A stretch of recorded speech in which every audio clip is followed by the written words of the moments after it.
సుప్రీంకోర్టులో ఎమ్మెల్యేల అనర్హత వేటు పిటిషన్పై విచారణ జరిగింది. పార్టీ మారిన ఎమ్మెల్యేలపై చర్యలు తీసుకోవాలని సుప్రీంకోర్టును ఆశ్రయించింది బీఆర్ఎస్. తదుపరి విచారణను ఈ నెల 10వ తేదీకి వాయిదా వేసింది సుప్రీంకోర్టు.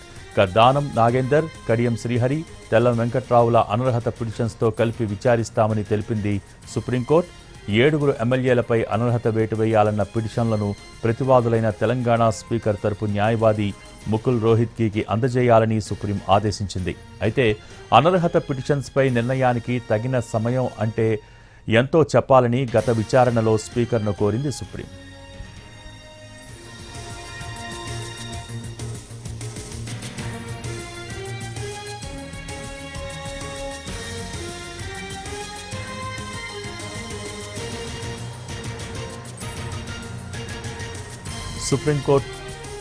సుప్రీంకోర్టులో ఎమ్మెల్యేల అనర్హత వేటు పిటిషన్పై విచారణ జరిగింది. పార్టీ మారిన ఎమ్మెల్యేలపై చర్యలు తీసుకోవాలని సుప్రీంకోర్టును ఆశ్రయించింది బీఆర్ఎస్.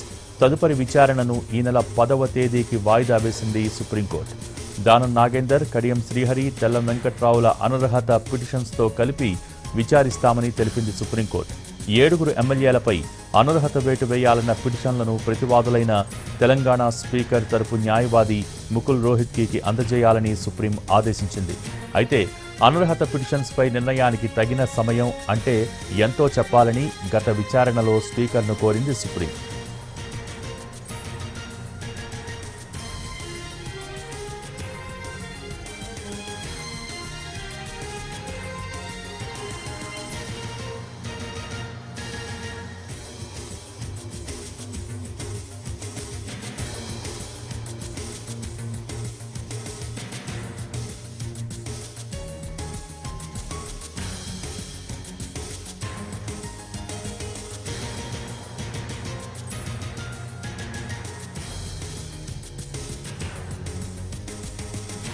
సుప్రీంకోర్టులో ఎమ్మెల్యేల అనర్హత వేటు పిటిషన్పై విచారణ జరిగింది. పార్టీ మారిన ఎమ్మెల్యేలపై చర్యలు తీసుకోవాలని సుప్రీంకోర్టును ఆశ్రయించింది బీఆర్ఎస్.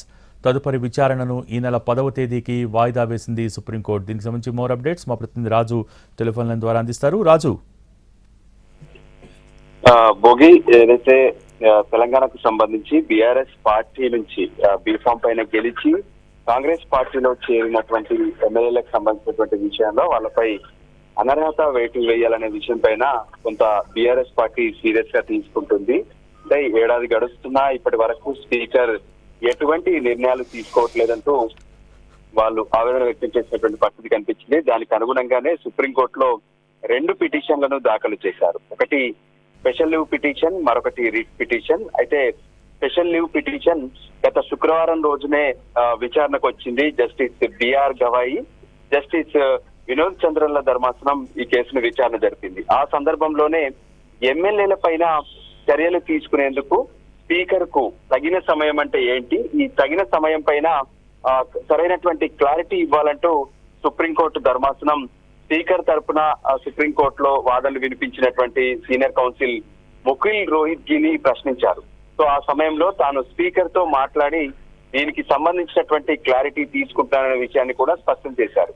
సో గత వారం జరిగినటువంటి విచారణ మాత్రం 3 ఎమ్మెల్యేలకు సంబంధించింది. అప్పటికే హైకోర్టులో ఉన్నటువంటి కేసు ఏదైతే దానం నాగేందర్, కడియం శ్రీహరి, తెల్లం వెంకట్రావుకు సంబంధించినటువంటి కేసు. అయితే ఈ రోజు మరో 7 పైన వేసినటువంటి రిట్ పిటిషన్ విచారణకు వచ్చింది. అయితే పాత పిటిషన్ ఏదైతే ఉందో దాంతోనే ఈ పిటిషన్ దాఖలు చేసే ఏదైతే ట్యాగ్ చేశారు. అంతేకాదు ఎవరైతే వాళ్ళ తరపున స్పీకర్ తరపున విచారణకు హాజరవుతున్నటువంటి ముకుల్ రోహిత్ ఉన్నారో ఆయనకు ఏదైతే డాక్యుమెంట్స్ కూడా షేర్ చేయాలని చెప్పారు. అయితే ఈ రోజు జరిగినటువంటి పిటిషన్ లో ఉన్నటువంటి ఎమ్మెల్యేలను పరిశీలిస్తే పరిగి శ్రీనివాస్ రెడ్డి, బండ్ల కృష్ణమోహన్ రెడ్డి, దాంతో పాటు సాలె యాదయ్య, టి ప్రకాష్ గౌడ్, అరకపూడి గాంధీ, గూడెం మహిపాల్ రెడ్డి, సంజయ్ కుమార్లు ఉన్నారు. సో ఇప్పుడు వీళ్ళందరికీ సంబంధించి అంటే మొత్తం 10 మంది ఎమ్మెల్యేలకు సంబంధించినటువంటి కేసు ఏదైతే వచ్చే 10వ తేదీన ఫిబ్రవరి 10వ తేదీన విచారణ జరగబోతుంది.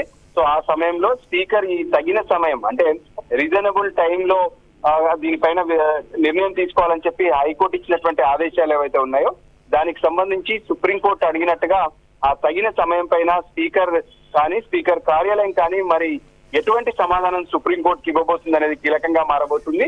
సో 10వ తేదీన జరిగేటటువంటి ఈ విచారణ అనేది కీలకంగా ఉండబోతుంది Bhogi. Okay, thank you Raju.